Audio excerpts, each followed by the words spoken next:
गुरु गोरखनाथ ने माता से आने का कारण पूछा तो माता ने गुरु गोरखनाथ से कहा, आप तो सर्व ज्ञाता है, मेरे पुत्र को मेरी बहन काछल से खतरा है, अतः जब तक गोगा युवा नहीं हो जाता तब तक आप इसे अपने साथ रख इसे शिक्षा प्रदान करें। गुरु गोरखनाथ ने बालक गोगाजी चौहान को गोद में लिया और अपनी प्रचंड योग शक्तियों से गोगाजी को और भी अधिक शक्तिशाली बना दिया। गुरु ने गोगाजी को माता बाछल को लौटाते हुए कहा कि आप निश्चिंत रहे माता, गोगा को रक्षा की आवश्यकता नहीं, और जब गोगा 12 वर्षों का हो जाएगा तब मैं इसे ले जाऊंगा और इसे योग विद्या में निपुण करूंगा। जिसके बाद गुरु चरणों में प्रणाम कर आज्ञानुसार जेवर सिंह और माता बाछल गोगाजी को लेकर महलों में लौट आए। थोड़ा समय बीतने के बाद काछल ने अपनी ननद छबीली के साथ मिलकर गोगाजी को मारने का षड्यंत्र रचा और छबीली ने दूध में मिलाकर गोगाजी को विष दे दिया। छबीली ने जैसे ही विषैला दूध गोगाजी को पिलाया तो देखा गोगाजी कड़वा विष युक्त दूध बड़े आनंद के साथ पी गए। यह देख छबीली के पैरों तले जमीन खिसक गई और आंखें फटी की फटी रह गई। तब गोगाजी ने छबीली से कहा कि ये तो बहुत ही स्वादिष्ट है,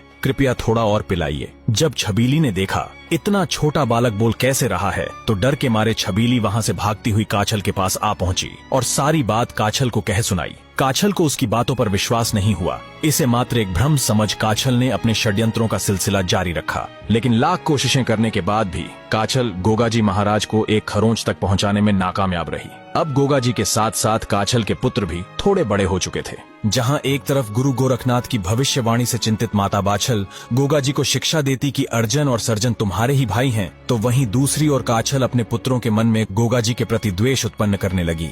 काछल ने अपने पुत्रों से कहा, तुम दो हो और वो अकेला, फिर भी तुम उससे मार खाकर आते हो। अगर वो जीवित रहा तो तुम्हें कभी ददरेवा की राजगद्दी देना तो दूर, उसके आसपास फटकने तक नहीं देगा। अतः तुम्हें गोगा को बल से नहीं अपितु छल से मारना होगा। जिसके बाद अर्जन और सर्जन ने योजना बनाई और गोगाजी को खेलने के बहाने अपने साथ ले गए और ददरेवा में बने एक गहरे तालाब के पास ले जाकर गोगाजी को पीछे से धक्का दे दिया। गोगाजी तालाब की गहराइयों में आ पहुंचे और इसी तालाब के तल पर नागराज तक्षक तपस्या में लीन बैठा था। यह देख गोगाजी के मन में प्रश्न उत्पन्न हुआ और उन्होंने तक्षक की तपस्या भंग करते हुए उससे पूछ ही लिया कि आप यहाँ क्या कर रहे हैं। तपस्या में आए विघ्न के कारण तक्षक को गोगाजी पर अत्यधिक क्रोध आया